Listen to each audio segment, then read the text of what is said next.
आमदार संजय गायकवाड यांनी प्रकाशक प्रशांत आंबिक यांना फोनवरून शिवीगाळ करत धमकी दिली होती। त्यानंतर गायकवाड यांच्या चौकशीची मागणी पोलिसांनी न्यायालयात केली होती। आता न्यायालयाने त्याला परवानगी दिली आहे। पाहूयात। आमदार संजय गायकवाड यांच्या चौकशीला कोर्टाने परवानगी दिली। शिवाजी कोण होता या पुस्तकाचे प्रकाशक प्रशांत आंबी यांना धमकी दिल्याप्रकरणी संजय गायकवाडांच्या चौकशीची मागणी राजारामपुरी पोलिसांनी न्यायालयात केली होती। त्याला आता कोर्टाने परवानगी दिली आहे। दरम्यान चौकशीला संपूर्ण सहकार्य करणार असल्याचं गायकवाड यांनी म्हटलं। तर संजय गायकवाड यांची केवळ चौकशी नाही तर त्यांना अटक करा अशी मागणी प्रशांत आंबी यांनी केली आहे। छत्रपती शिवाजी महाराजांचा एकेरी उल्लेख शिवाजी कोण होता या पुस्तकाबद्दल मी जे काही मागे वक्तव्य केलं होतं त्यात जी शिवीगाळ केली होती त्याच्याबद्दल ऑलरेडी मी दिलगिरी व्यक्त केलेली आहे। आणि ह्या पुढेही छत्रपती शिवाजी महाराजांचा अपमान करणाराचा कोणी विषय असेल मी त्या भूमिकेवर कायमचा ठाम आहे। येणाऱ्या विधानसभेत सुद्धा मी दगलबाज शिवाजी असतील शिवाजी कोणत्याही पुस्तकं असतील या सगळ्या पुस्तकावर माननीय मुख्यमंत्री महोदयांना बंदी आणण्याकरता मी सभागृहास विनंती करेल। तो विषय मात्र राहणारच आहे। या अनुषंगाने जे काही कोर्टाने काही आदेश दिले त्यांचा मी आदर करतो सन्मान करतो आणि पोलिसांना जे काही तपासामध्ये मदत लागेल ते मी करण्यास तयार आहे। त्याचं असं मत आहे की या प्रकरणामध्ये चौकशीची काहीही गरज नाही, कारण की आमदार संजय गायकवाड यांनी मीडियाच्या समोर हे मान्य केले की होय मी फोन केला होता आणि ही ऑडिओ क्लिप माझीच आहे।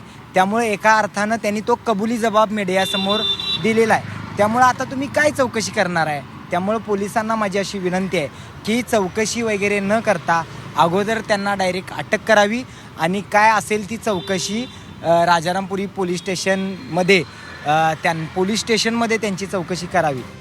दरम्यान अजूनही संजय गायकवाड यांच्या समर्थकांकडून धमकीचे फोन येत असल्याची तक्रार आंबी यांनी केली आहे। गेल्या महिन्याभरापासून 100हून अधिक धमकीचे फोन आल्याचा दावाही त्यांनी केलाय। यालाही संजय गायकवाड यांनी उत्तर दिलंय। 24 तारखेपासून मला परत पुन्हा एकदा धमक्या आणि शिवीगाळ सुरू झालेली आहे। तेव्हापासून आजपर्यंत खूप कॉल मला आलेले आहेत आणि आमदार संजय गायकवाडांनी ज्या धमक्या जी शिवीगाळ मला केली नव्हती तर ते भरून काढण्याचं काम त्यांचे कार्यकर्ते करतायत। छत्रपती शिवाजी महाराजांचा तुम्ही एकेरी उल्लेख का केला अशा पद्धतीचं आव आणतात आणि त्याच्यानंतर लगेच आई बहिणीवरून बायकोवरून ते शिवीगाळ करतायत।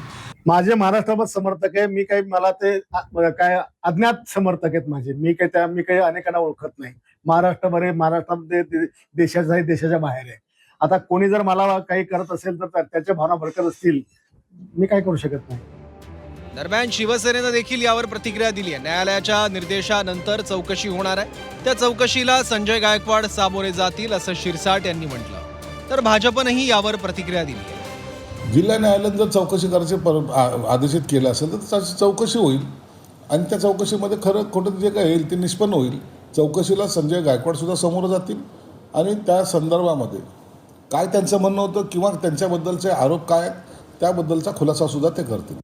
संजय गायकवाड या ठिकाणी कसे बोलतात कसे वागतात हे संपूर्ण महाराष्ट्र पाहतोय आणि छत्रपती शिवाजी महाराजांच्या सन्मानाच्या संदर्भात या ठिकाणी मुख्यमंत्री आणि राज्य सरकार सदैव त्या ठिकाणी दक्ष असतं आणि कुणीही छत्रपतींवर अशा प्रकारचं लिखाण करणार असेल छत्रपतींना त्या ठिकाणी अपमानास्पद उल्लेख करणार असेल तर देवेंद्रजी आणि त्यांचं सरकार त्या ठिकाणी सहन करू शकत नाही। आमदार संजय गायकवाड यांनी प्रशांत आंबी यांना फोनवरून धमकी दिली होती। अश्लील शिवीगाळ करून घरात घुसून मारण्याची भाषा गायकवाडांनी केली होती। त्यानंतर राज्यात विविध ठिकाणी गायकवाड यांच्या विरोधात आंदोलनं करण्यात आली। आता अखेर गायकवाड यांच्या चौकशीचा मार्ग मोकळा झालाय। कोल्हापूरहून प्रताप नाईकसह ब्युरो रिपोर्ट झी 24 तास।